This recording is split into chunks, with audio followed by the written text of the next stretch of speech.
बाहर से बुलाई गई महिलाएं फर्जी वोटिंग करते हुए पकड़ा गया बुर्का गैंग। योगी ने लिया भयंकर एक्शन। आखिरी समय दिल्ली चुनाव में कैसे पलटी बाजी। 27 साल बाद दिल्ली में बीजेपी की धमाकेदार वापसी। मिल्कीपुर में लूटे गए 250 बूथ। अखिलेश और योगी की सीधी लड़ाई में अयोध्या की जनता ने किसे चुना। देश में जब भी कोई चुनाव होता है तो बुर्का वोटिंग की चर्चा जरूर होती है।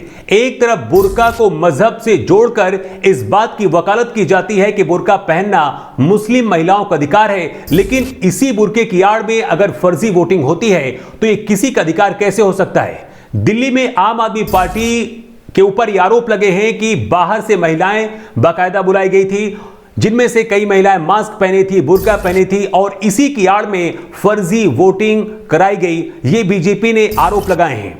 दिल्ली की सीलमपुर विधानसभा सीट में बुर्का पहनकर कई महिलाएं फर्जी वोटिंग करने पहुंची थी और बीजेपी ने आरोप लगाया है कि कुछ महिलाओं ने बुर्का पहनकर फर्जी वोटिंग की।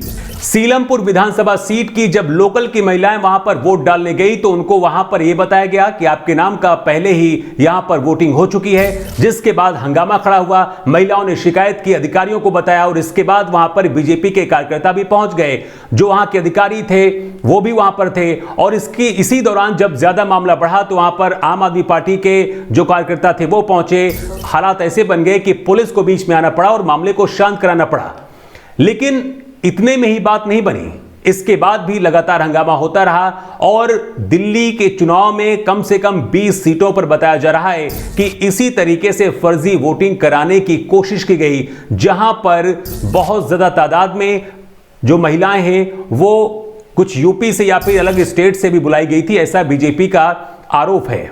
उधर जब दिल्ली की जनता वोटिंग कर रही थी, इधर उत्तर प्रदेश में भी मिल्कीपुर विधानसभा सीट पे चुनाव हो रहा था। लेकिन उत्तर प्रदेश और दिल्ली में क्या फर्क है, अरविंद केजरीवाल और योगी आदित्यनाथ में क्या फर्क है, यह भी देखने को मिला। उधर दिल्ली से बुर्का गैंग की जब खबर आई, उसी दौरान इधर योगी के अधिकारियों ने मिल्कीपुर में बुर्का गैंग को एक्सपोज करके रख दिया।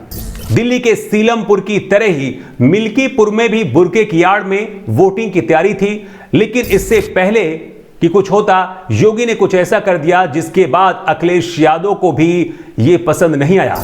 अब इस ट्वीट को देखिए जिसमें समाजवादी पार्टी की तरफ से यह ट्वीट किया गया है और इसमें लिखा गया है कि मुस्लिम मतदाताओं का बुर्का हटाकर उनकी पहचान की जा रही है। अब यह बात समाजवादी पार्टी की तरफ से ट्वीट करके बताई गई। मतलब मिल्कीपुर में भी बुर्का गैंग तैनात था, पूरी प्लानिंग थी और यह कोशिश थी कि ज्यादा से ज्यादा लोग वहां पर पहुंचे और वोटिंग करें। लेकिन योगी के अधिकारियों ने इसको पूरी तरीके से विफल कर दिया और दिल्ली में बुर्का गैंग ने हजारों फर्जी वोटिंग जिस तरीके से कराई, उसी तरीके की जो प्लानिंग मिल्कीपुर में थी वो पूरी तरीके से यहां पर फेल हो गई। इलेक्शन कमीशन के नियम भी ये कहते हैं कि वोटिंग से पहले वोट करने वाले शख्स की पहचान की जानी जरूरी है, लेकिन बुर्का की आड़ में चुनाव जीतने का सपना देखने वाले इसका विरोध करते हैं और हंगामा भी करते हैं। मिल्कीपुर की इस तस्वीर को ट्वीट करते हुए खुद अखिलेश यादव ने लिखा है। अब इस ट्वीट को देखिए जिसमें अखिलेश यादव ने लिखा है कि चुनाव आयोग तुरंत इस समाचार से जुड़ी तस्वीरों का संज्ञान ले और अयोध्या की पुलिस मिल्कीपुर में मतदाताओं के जो है आईडी कार्ड चेक कर रही है। इसमें से कई पुलिस के बड़े अधिकारी हैं जो शामिल हैं और ये अप्रत्यक्ष रूप से मतदाताओं के अंदर भय उत्पन्न कर रहे हैं। ये अखिलेश यादव ने कहा कि मिल्कीपुर में जो लोग हैं वहां के, उनको डराया जा रहा है। उनकी जो पहचान पत्र है, उनकी आईडी है, वोटर आईडी है और आधार कार्ड है, वो मांगा जा रहा है और इससे भयभीत किया जा रहा है उनको। और इसके साथ ही अखिलेश यादव ने यह भी कहा कि ऐसे लोगों के ऊपर कार्रवाई की जानी चाहिए। लेकिन अखिलेश यादव को यह भी जानना चाहिए कि मतदान से पहले किसी भी शख्स का वेरिफिकेशन होना जरूरी है। फर्जी वोटिंग से बचने के लिए हर वोटर की पहचान सुनिश्चित होनी जरूरी है। यह इलेक्शन कमीशन की गाइडलाइन है और उसमें जो इलेक्शन कमीशन की तरफ से बताया गया है कि किस तरीके से वोटिंग होनी चाहिए, सारे नियम हैं और उसके बारे में भी पढ़ना चाहिए जो लोग ऐसे आरोप लगाते हैं। इलेक्शन कमीशन के नियमों के मुताबिक अगर आप मतदान करने जा रहे हैं तो आपके वोटर आईडी की पहचान को पीठासीन अधिकारी या फिर निर्वाचन अधिकारी चेक करता है। लेकिन मतदान करने के दौरान अगर पुलिसकर्मी और सुरक्षा कर्मियों को यह लगता है कि वहां पर कोई ऐसा शख्स है जो फर्जी तरीके से वोटिंग करने आया है या फिर किसी गलत तरीके से यहां पर पहुंचा है, संदिग्ध है, तो उससे वो पूछताछ भी कर सकती है। पुलिस को अधिकार है कि वो वोटर आईडी मांग सकती है और ये पता कर सकती है कि ये जो शख्स है वो मतदान करने के लिए एलिजिबल है या फिर नहीं है। अयोध्या की मिल्कीपुर विधानसभा सीट सिर्फ जीत और हार का सवाल नहीं है, बल्कि अखिलेश यादव और योगी आदित्यनाथ के बीच एक सीधा जंग का परिणाम लग रही है, क्योंकि खुद योगी आदित्यनाथ लगातार प्रचार कर रहे थे और अयोध्या का दौरा कर रहे थे, और यह सीट सपा के लिए यानी कि अखिलेश यादव के लिए भी नाक का सवाल है। और सपा पूरी कोशिश कर रही थी कि किसी भी तरीके से सीट को जीता जा सके, लेकिन चुनाव से ठीक पहले अयोध्या की दलित लड़की के साथ जो कुछ हुआ, उसके बाद सपा यहां पर बैकफुट में नजर आई। और उसके बाद जो वहां के सांसद हैं सपा के अवधेश प्रसाद, वो भी फूट फूट कर रोते हुए दिखे थे और ये वीडियो भी खूब वायरल हुए थे, जिसे खुद योगी आदित्यनाथ ने कहा था कि ये एक नौटंकी है। ये वही अवधेश प्रसाद हैं जो अयोध्या से सांसद बनने के बाद जय श्री राम का नारा लगाने से मना कर दिया था, लेकिन जब मिल्कीपुर में चुनाव हो रहे थे तो अवधेश प्रसाद ने मिल्कीपुर के लोगों को संदेश दिया था और कहा था कि मिल्कीपुर का जो चुनाव है वो मर्यादा पुरुषोत्तम श्री राम की धरती में हो रहा है और यहां बीजेपी दबाव डालकर चुनाव को प्रभावित कर रही है। लेकिन सच ये है कि अयोध्या की जनता ने लोकसभा चुनाव में जो गलती की, शायद उसे दोबारा दोहराना ही नहीं चाहती थी। और जिस अवधेश प्रसाद ने भगवान राम का अपमान किया, उनके बेटे को अब मिल्कीपुर से वहां की जनता दोबारा से चुनना ही नहीं चाहती थी। और यही वजह है कि लगातार आरोप लगाए जा रहे हैं। अवधेश प्रसाद ने यह भी आरोप लगाया कि मिल्कीपुर विधानसभा में 250 से ज्यादा जो बूथ हैं उनको कैप्चर कर लिया गया और वहां पर फर्जी वोटिंग कराई गई। ये अवधेश प्रसाद का आरोप है बीजेपी पर। लेकिन दिल्ली के सीलमपुर में जब बुर्का गैंग फर्जी तरीके से वोटिंग कर रहा था, ऐसी खबरें आ रही थी, बीजेपी लगातार आरोप लगाती रही। इधर योगी की पुलिस मिल्कीपुर में बुर्का गैंग को एक्सपोज कर दिया। हैरानी की बात यह है कि इसकी पैरवी सपा खुलेआम कर रही है और ट्वीट भी कर रही है और ये कह रही है कि वोटर्स का बुर्का हटाकर उनकी पहचान की जा रही। मतलब बुर्का गैंग की मदद से मिल्कीपुर जीतने की पूरी तैयारी थी, लेकिन ऐसा नहीं हुआ। सपा सांसद ने यहां तक आरोप लगा दिया है कि मिल्कीपुर में 250 बूथ लूट लिए गए हैं।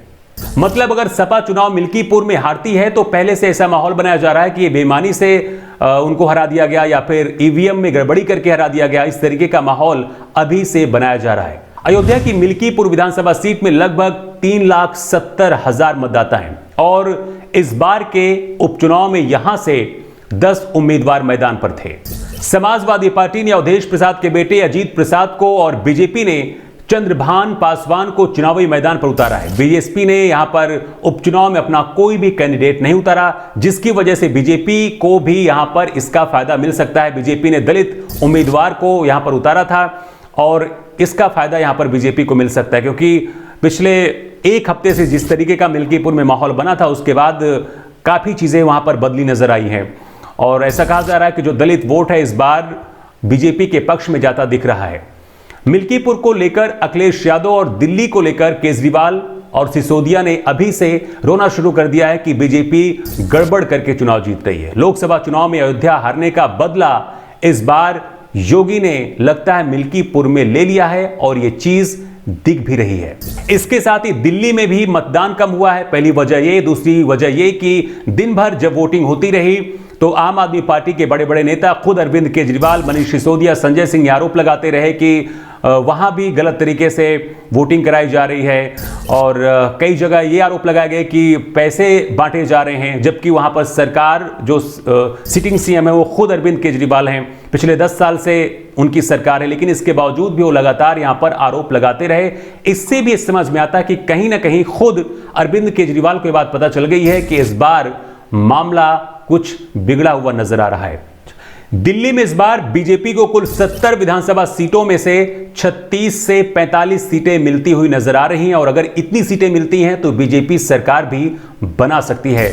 और जो हालात हैं इस समय, जिस तरीके से लगातार मतदान के दौरान से ही सारे नेता, बड़े बड़े नेता आम आदमी पार्टी के लगातार बीजेपी पर सवाल उठा रहे हैं, ईवीएम को लेकर सवाल उठा रहे हैं, धांधली के सवाल उठा रहे हैं, उससे पता चलता है कि इस बार का जो चुनाव है दिल्ली का वो बहुत कुछ कह रहा है। और अगले जो 8 तारीख है, 8 तारीख को पता चल जाएगा कि कौन सी पार्टी दिल्ली में नया अपना सीएम कैंडिडेट बनाती है।